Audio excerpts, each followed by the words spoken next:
घेतलं पाहिजे की आमचे स्वतःचे काही प्रोजेक्ट आहे का त्याच्यामध्ये टाकायचे. लोक आम्ही पण लोकप्रतिनिधीच ना. मग तुम्ही कधी एक प्रकल्पाला तरी आम्हाला विचारलं का की मॅडम ते तुमचे काही कन्सल्ट आहे का, लोकांनी तुमच्याकडे काही शिफारसी दिलेल्या आहे का, की तुमचं मत काय आहे? उपकेंद्र मला एकाचाही फोन नाही. 4 कार्यक्रम झाले होते. मी एकाच कार्यक्रमात जाऊ शकले कारण आमचं अधिवेशन होतं.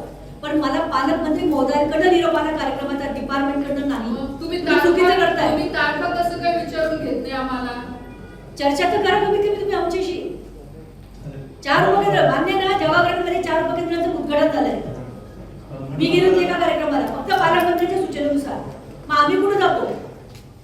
डिपार्टमेंटकडनं आम्हाला एकदा सुद्धा तुमचा निरोप येत नाही. तुम्ही कोऑर्डिनेशन करा ना, त्यांची पण तारीख घ्या, आमची तारीख घ्या, दोघांचं व्यवस्थितपणे कम्युनिकेशन करून मग कार्यक्रम करा ना. तुम्ही बोर्डवर नाव फक्त आमदारांचं टाकता, आम्ही गेले पुढं.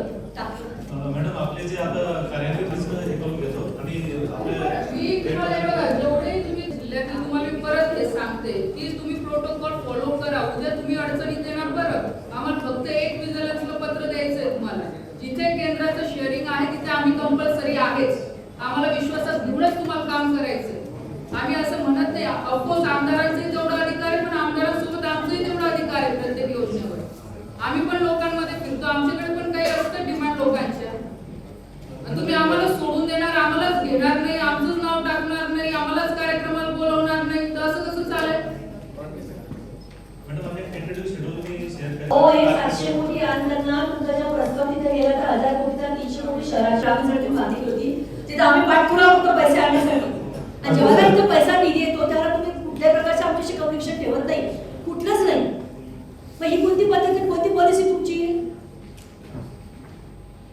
नाही ना बरोबर. हे सांगा ना मला, तुम्ही बसलेत तर तुम्ही दोघं तिघं होतात ना कार्यक्रमात त्या दिवशी.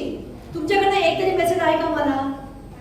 कम्युनिकेशन तर तुमच्या कोणी कर्मचाऱ्याने अधिकाऱ्याने केलं का आमच्याशी? नाही. ह्या बाबतीमध्ये अंडरस्टिमेट मागच्या मीटिंगला कोण होतं? तुम्ही होतं साहेब.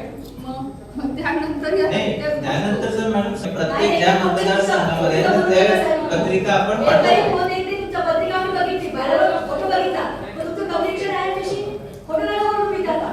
नाही ठीक आहे ना. आम्ही तुम्ही फक्त माहिती दिली की कार्यक्रम आहे, तुम्ही ठरवून घेता. मी पण सांगतो तुम्ही तारीख आम्हाला शिक्षकाने ठरवतो. ठीक आहे, पुढच्या वेळेला तारीख पण तुम्ही सांगा.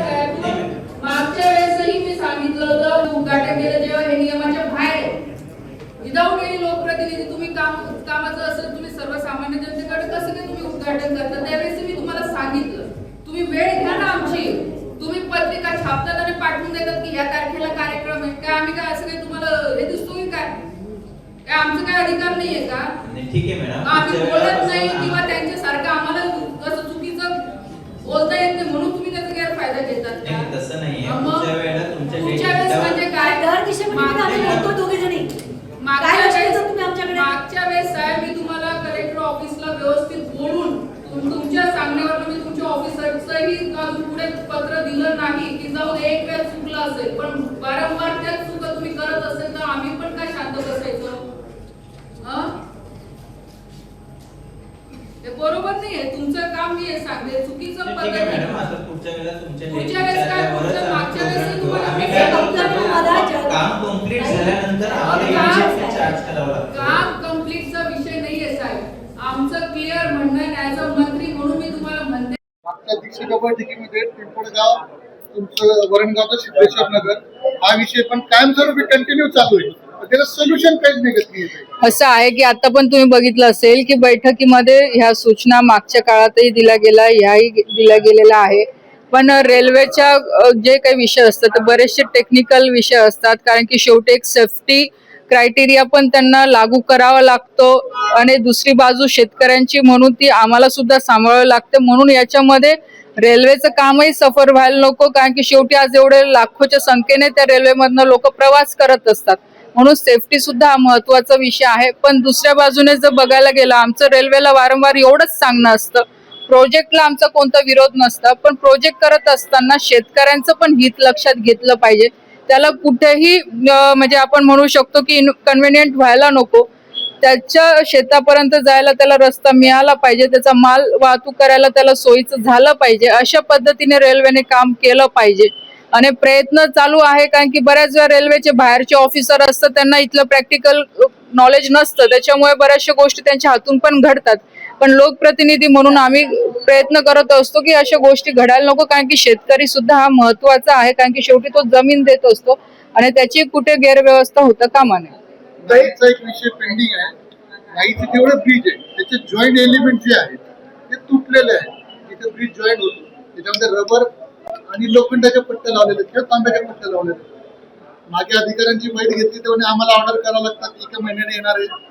परंतु तसं माझ्यापर्यंत तर काही विषय आला नाही. नाही आलेला आहे. नाही असेल तर मला द्या, मी लगेच त्याचं हे करते, काही लेटर वगैरे असेल तर. ताई, आज आपण दिवसाच्या बैठकीत दोन्ही खासदार महोदयांनी आज अधिकाऱ्यांची झाडाझडती घेतली. ती नेमकी कुठल्या विषय पेंडिंग? हे बघा, आम्हाला काय अधिकाऱ्यांना काही धारेवर धरायचं आणि काहीतरी इथे स्टंट करायचा असा विषय नसतो. विषय क्लिअर आहे की कोणतंही शासकीय काम असेल जे सरकारच्या माध्यमातून लोकप्रतिनिधी प्रयत्न करतात आपल्या मतदारसंघामध्ये किंवा आपल्या जिल्ह्यामध्ये आणायचं, आणि जे केंद्राकडनं जो 60% निधी येत असतो आणि 40% हा राज्य सरकारचा असतो. सगळ्या अधिकाऱ्यांना ह्याच सूचना आहे आमच्या की कामाचं उद्घाटन करत असताना किंवा भूमिपूजन करत असताना आमदाराच्या सोबत खासदारांना बोलवण्याचा पण हा प्रोटोकॉल आहे.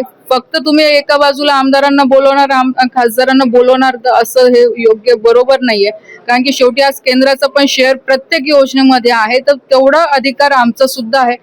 काही जे प्रस्ताव बनवले जातात त्याच्या संदर्भामध्ये आमच्याशी पण चर्चा करणं अपेक्षित आहे, कारण की शेवटी आम्ही लोकांमध्ये फिरतो. बऱ्याच वेळा एखाद काम आमदारांना लोक नाही सांगत, ते आम्हाला सांगतात, किंवा काही काम आम्हाला नाही सांगत, आमदारांना सांगतात. तर दोघांशी चर्चा करूनच त्या प्रोजेक्टची वायबिलिटी रिपोर्ट बनवला पाहिजे किंवा ते सँक्शन केले गेले पाहिजे, की जेणेकरून दोघांचं ताळमेळ इथे राखून काम केलं जाईल. काही महत्वाच्या बैठकांमधून पत्रकारांना बाहेर ठेवण्याचा प्रकार जिल्ह्यात सुरू झालेला आहे. एकीकडे जे अधिवेशन असतात केंद्रामध्ये किंवा राज्याचं, ते लाईव्ह टेलिकास्ट केलं जातं, मात्र जिल्ह्याचे जे महत्वाच्या बैठक आहेत तिथं बाहेर ठेवून प्रयत्न असं करू की पालकमंत्र्यांना सांगून आपलंही लाईव्ह कसं चालेल यासाठी, पण पत्रकारांना बाहेर ठेवायचा असं काही उद्देश नसतो, कारण शेवटी तुम्ही पण माहिती पोहोचवत असतात, पण काही प्रोटोकॉल आहे त्यामुळे सूचना करण्यात आलेली आहे. आता अधिवेशन चालू आहे मुंबईचं, त्याच्यामध्ये पत्रकार एंट्री आहे. अधिवेशनात तुमच्या दिल्लीचा अधिवेशन माझं तुम्ही पालकमंत्र्यांकडनं परवानगी घ्या त्यासाठी.